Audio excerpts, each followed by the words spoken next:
Hey guys, what's going on? Just still dealing with the computer issues, so it's been a little while.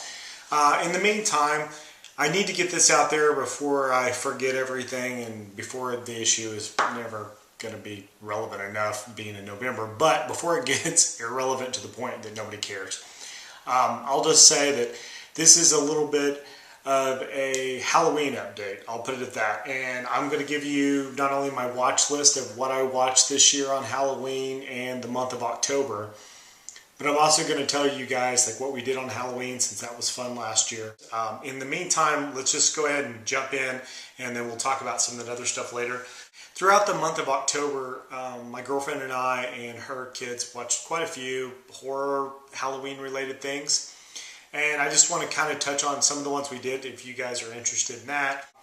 One of the things that we always enjoy is the Simpsons Treehouse of Horror. And this is something that I've been watching since the very first episode. And this is just a representation because it's easy to hold up. This just has a few episodes on it. But we watched pretty much all the early ones and some of the later ones. We watched as many as we could here and there in between different things. The Treehouse of Horror is always great. We watched the newest one, of course, which I thought was okay. I wasn't a humongous fan of, but you know, it's The Simpsons, so I support it. Another TV-related Halloween thing that we watched is Roseanne. I watched these as a marathon on TV, and then I watched a little bit on disc. But the Roseanne Halloween specials were always really great. I love these. It's lots of fun. And I always like seeing their costumes. So, you know, that's a good one as well. Some of the things that we kind of like went through the whole series of, because mostly my girlfriend's kids really weren't, you know, that knowledgeable and they hadn't actually seen them. They knew who the character was. But it was Chucky. And we only watched the first three, which I consider probably the most accessible by like teenagers, younger people, because some of the other ones are a little too adult for them. It's still sort of harmless in its own way.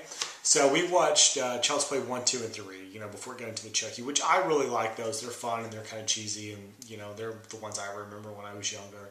So that was three of the ones we watched. I've been thinking about getting this for several years. I finally picked up this year because it was $5, which is the Bugs Bunny Halloween, you know, H-O-W-L. Halloween special, which I kind of vaguely remember this as, you know, bits and pieces of other things. And so we looked it up, and that kind of looks like what it is. It's like, you know, they've tried to draw together several things and made it into a story, even those are unrelated things. But this was a lot of fun. It's super short. I think this is like 25 minutes, so just forewarning. I finally picked up this because I didn't want to buy the complete series as much as I just was nostalgic to watch some of the Beetlejuice cartoon. Since I hadn't seen it in a long time. This isn't bad. This is like 3 hours of Beetlejuice. So that's quite a bit. So if you're in the mood for Halloween-related Beetlejuice, the first story is really Halloween-related, and then a few of the other ones, you know, really aren't. But, you know, it was great fun. I enjoyed it. The People Under the Stairs. I remember renting this back in the day, and so I hadn't watched it in a while, and I knew that it was fun, so I ended up getting this. You know, it was like, I think it was like $9 or something. Not a bad deal, but People Under the Stairs. This is one I hadn't seen in a really long time. My girlfriend and I picked up this and a few other things at a thrift store. I think, yeah. And this was like $1.50, and then they had a discount and a bunch of other stuff. So it ended up being like $1.20 or something. But I really enjoyed seeing this again. I hadn't seen it in a while. And it was much funnier than I remembered, you know, and then the scarier parts weren't as scary, but I enjoyed it. I thought it was a pretty solid watch. Stay Alive, we watched this just mostly because my girlfriend's son, he is big into video games. He's a gamer, so we kind of described this to him, and I think he'd seen bits and pieces of it, but he'd never really sat down and watched it.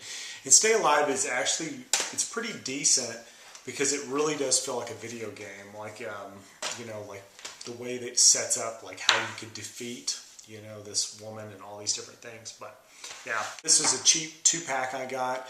I hadn't seen Jennifer's Body in a while. I bought it a long time ago, and I really kind of didn't get into it, so I wanted to give it a different, you know, kind of perspective, like give it a little hindsight.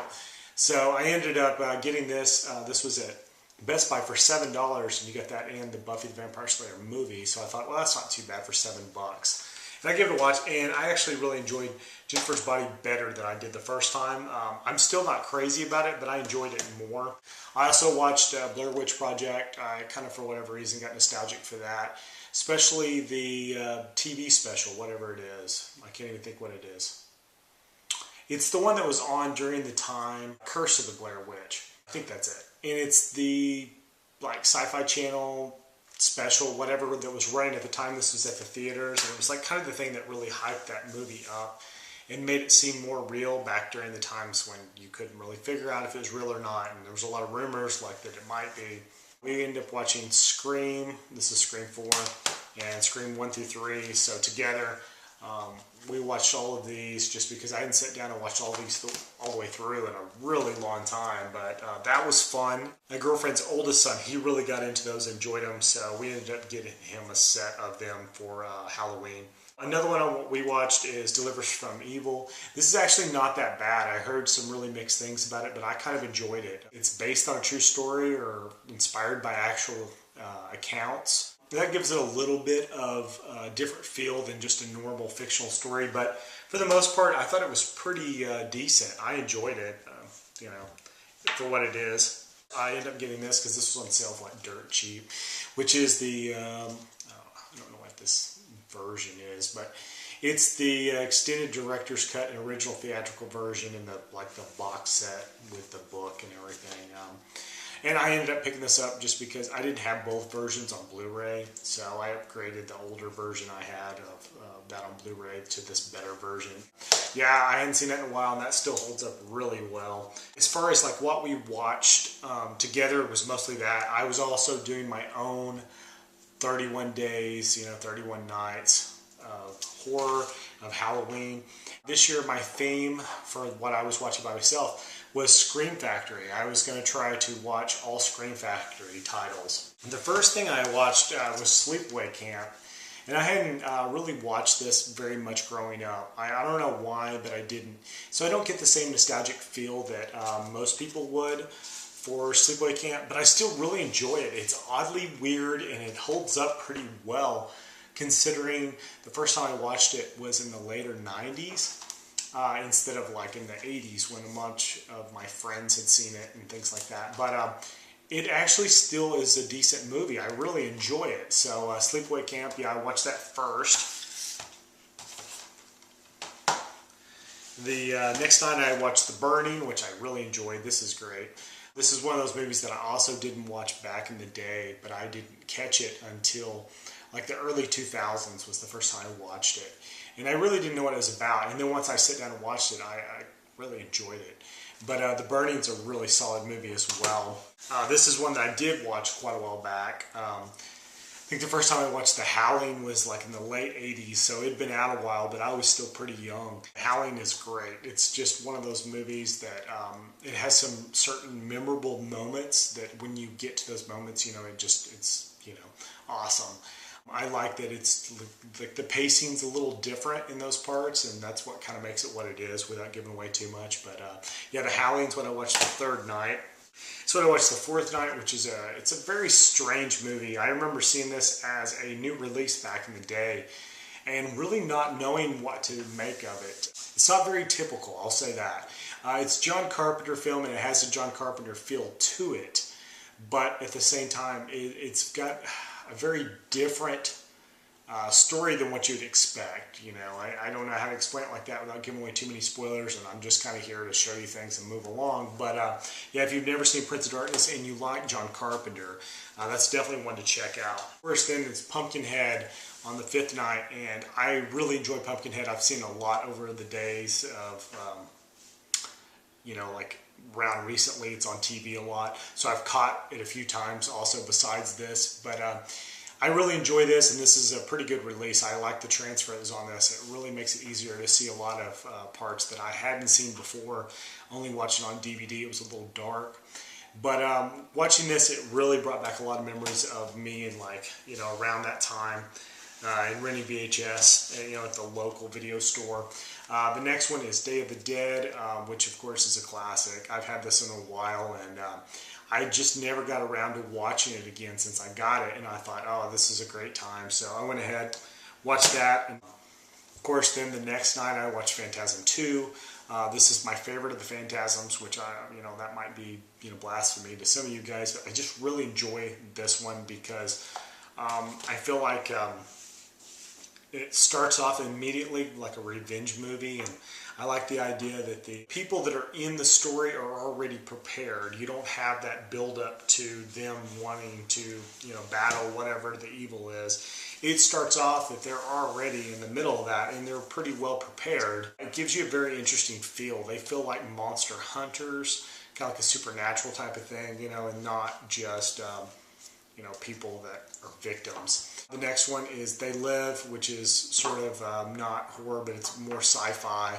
And it's definitely something that Scream Factory did that I was really excited about. Another John Carpenter classic. If you've never seen They Live, it's definitely just one of those ones you might as well watch because people talk about it all the time. It's a cult classic. Then the next night, of course, I watched Funhouse. I hadn't watched this since its original release a couple of years ago around Halloween. But Funhouse is great. It's one of those movies that it's not as scary as I remember it when I was a small child. I remember that coming out, being really scared by it, but it's kind of goofy now, but it's still fun. It's a good nostalgic movie to watch. Next night, I watched Nightbreed because I ended up getting it 2 weeks early. I ordered directly from Scream Factory. So I've got number, I don't know if you can make it up there, number 570 of 10,000. Still got the plastic on it, even though it is open, just to protect the box. On this night, I watched the director's cut, which has like 40-something extra minutes of footage, but it's only like 20 minutes longer. It's mostly replacement footage, in there or whatever. But it's great. So I ended up watching the director's cut this night, which is, like 8 days in or whatever it is. What am I at now? 9, 10. But yeah, the director's cut of Nightbreed. Then this is the regular director's cut that has the special stuff. So I went ahead and got both those because I really wanted not only the slipcover, but I also wanted the poster that comes with that, which is different than the one that came in the box set. So I went ahead and got both. Ginger Snaps is what I watched the next. And Ginger Snaps is actually one of those movies that I watched a while back during the time I was getting back into horror in the early 2000s. I'd say that was like 2004 or something like that, maybe 2005. And I'd heard about this movie Ginger Snaps, and so of course I went and hunted it down. That's what I watched that night. I really liked Ginger Snaps, pretty good werewolf movie. Of course, then I watched The Fog, another John Carpenter classic. This is one of those movies that some people like, some people don't like. I think it's really atmospheric, and I enjoy it. It's got a great cast. So I watched that the next night. Then, of course, H.P. Lovecraft's From Beyond. This is definitely one of those things that I don't hear about as much, considering people that enjoy Reanimator as much as they do. You would think that there would be a lot more fans of From Beyond. But this gives me a lot of, nostalgic memories from back in the day, renting this on VHS back in the late 80s. But yeah, so From Beyond. Next one is Body Bags, which I'm kind of disappointed doesn't have a reversible artwork. It does, but it's just pictures. Which I'm not for sure why. That's kind of upsetting because I've got this on VHS and it has the original cover, which I really like. It's got a picture of the guy it's actually John Carpenter himself, and he's kind of like inside of a body bag and he's trying to pull himself out like he's kind of behind it and he's inside. This is pretty good. It's really cheesy. It doesn't hold up as well as I remember it, there in the mid-90s when I saw it on cable. Night of the Comet, which this is really good. My girlfriend's kids, they got a chance to see this. They really enjoyed it. This is one that really takes me back to the days of VHS as well. I've always liked Night of the Comet. It's one of those really memorable movies. Another one like that, this is a movie that was really scary to me when I was younger, which is Cat People. It's got a very odd soundtrack. There's great music in it, and then the sound effects of it is really crisp. Some really loud moments that right before and right after is really kind of quiet. So this is definitely like a weird movie to fall asleep to or something like that. I've done that before more than once. Cat People is great. Sort of a werewolf style movie, but of course with cats. Another one that's a classic that reminds me of the days of junior high, Darkman, which is almost like a comic book superhero type movie, but it's not. It's got the feel of that, but it's also sort of a monster movie, you know, mad scientist, you know, kind of thing, but also like a revenge story.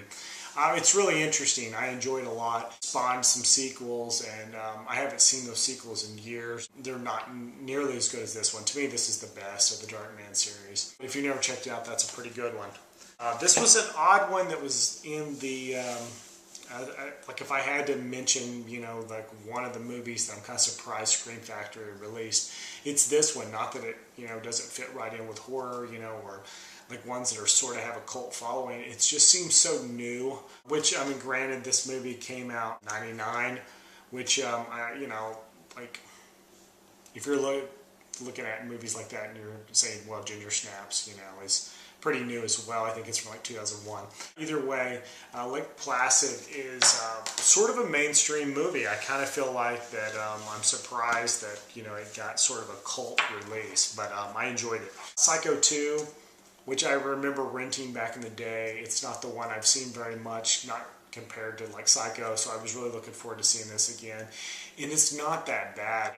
It's definitely one of those things that benefits from Anthony Perkins being in it, because I can't imagine if Anthony Perkins, you know, had passed on this, that they would have ever even made these, and if they did, it would have been so weird. But yeah, Psycho 2. Next night, Psycho 3, which I remember this one because I remember in elementary school choosing the button, the promotional button to Psycho 3 as like a prize for playing some game or something like that, like in my, I think it was like 4th grade class or 5th grade class.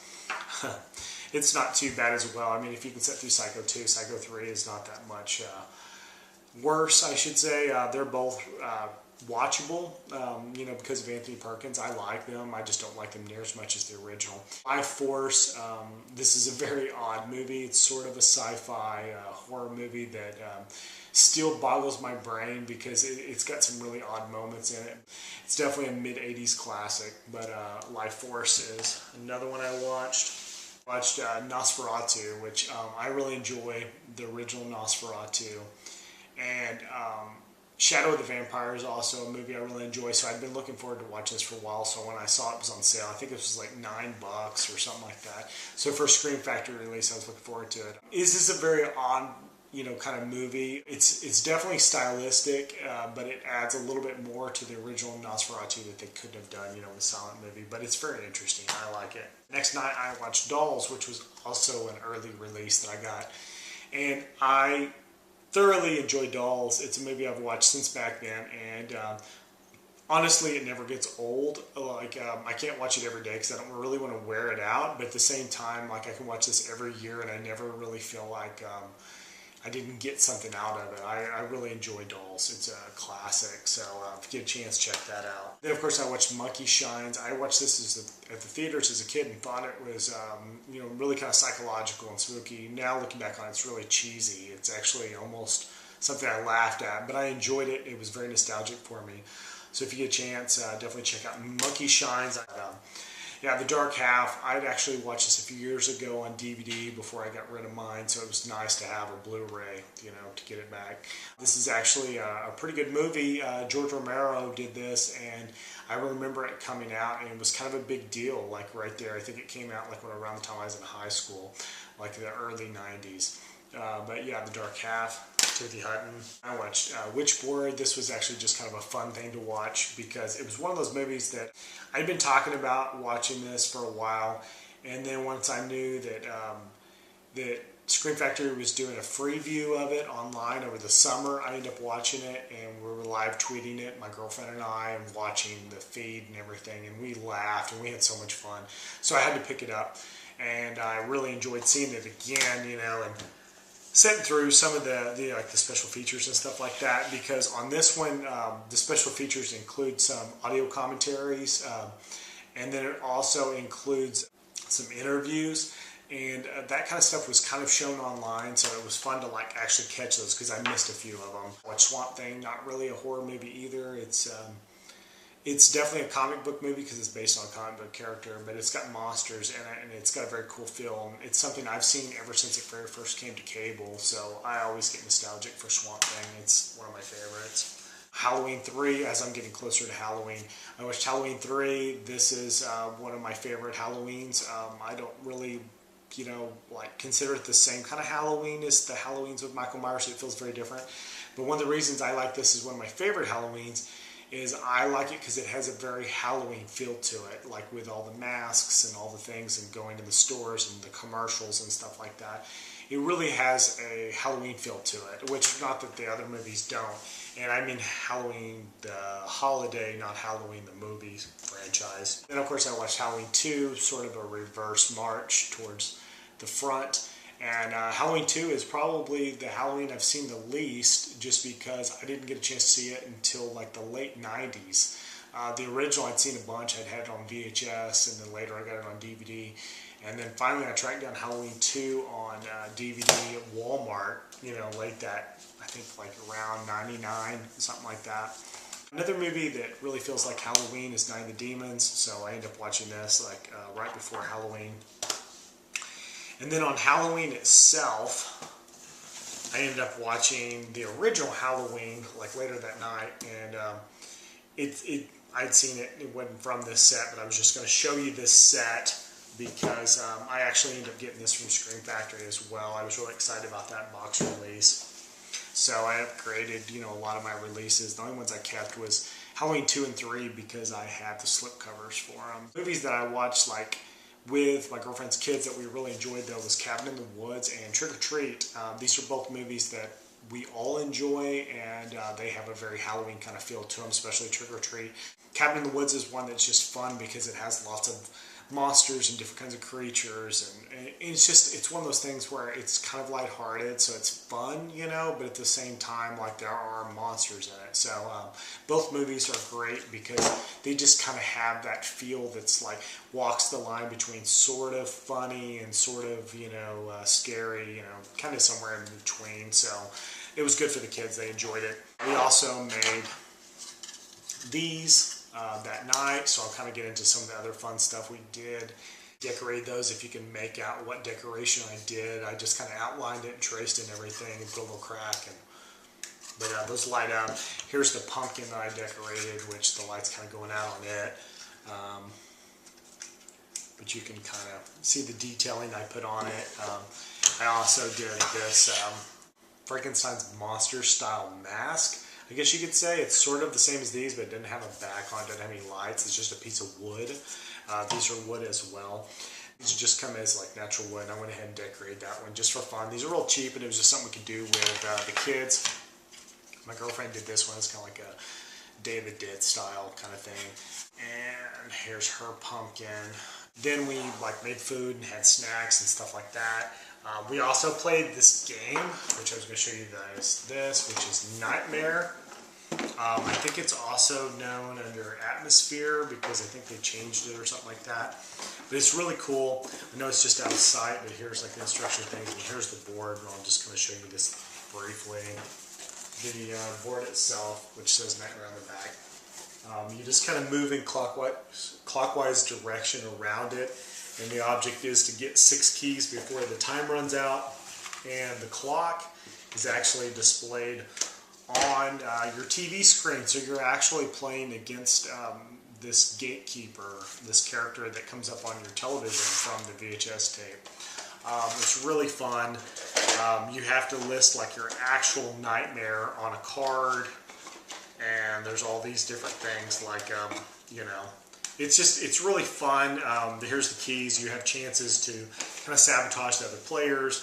If somebody wins, you stop the tape and it's like you won. If you didn't, while you're moving around, and each of these are, your little pawn people, and the characters are vampires and werewolves and poltergeists and stuff like that. And you have a chance to kind of set them back.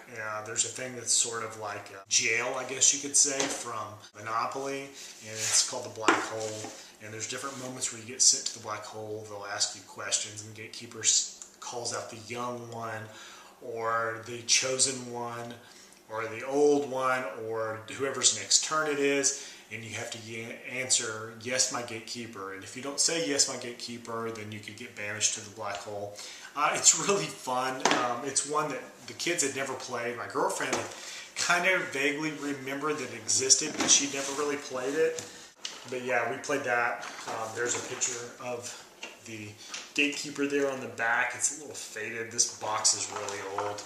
So we did that. Then I'll kind of talk about our costumes real briefly here. The thing that was really cool this year is we all kind of went all out. And my girlfriend and I, we went with a theme. And if you see this hat here, you might be able to guess what the theme was for me. Particularly, we dressed up as characters from Firefly and Serenity. I was Jane Cobb. My girlfriend went as Kaylee. You'll see some pictures in here. I'll just kind of interlace the pictures I've got.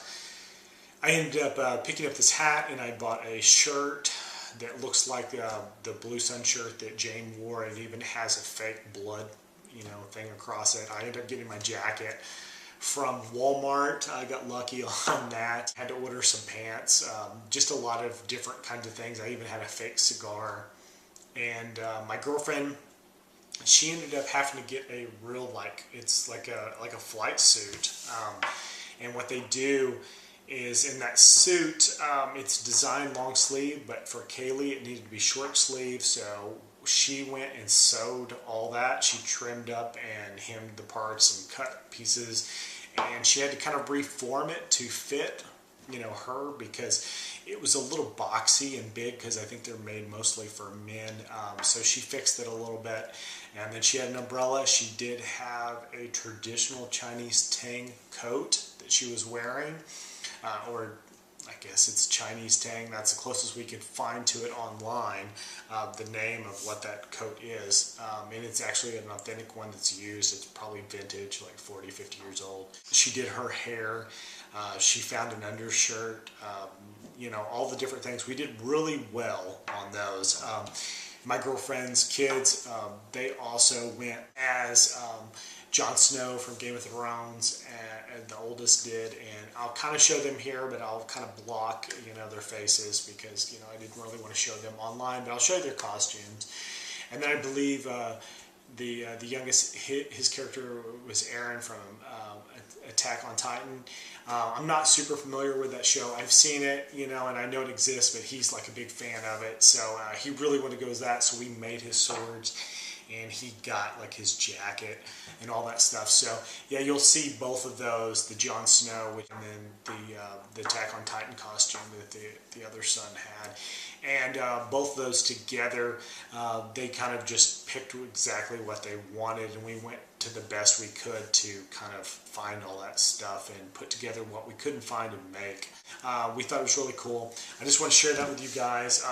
Just a quick thing, I always mention stuff about Monster Cereal. This year they had the Monster Cereal out again in a different box. It's a retro style box, so it's more like from the 80s. There's Blueberry, Frankie Berry. Of course, I never can stand not picking this up. Count Chocula. And we actually got the snack bars too, and like the little fruit roll-up things. So that's cool. And just a little FYI, just to leave this in there for you guys that made it all the way to the end. Believe it or not, the Halloween costume that my girlfriend and I did of the Firefly characters, Kaylee and Jane Cobb, got favorited by Joss Whedon, the Joss Whedon.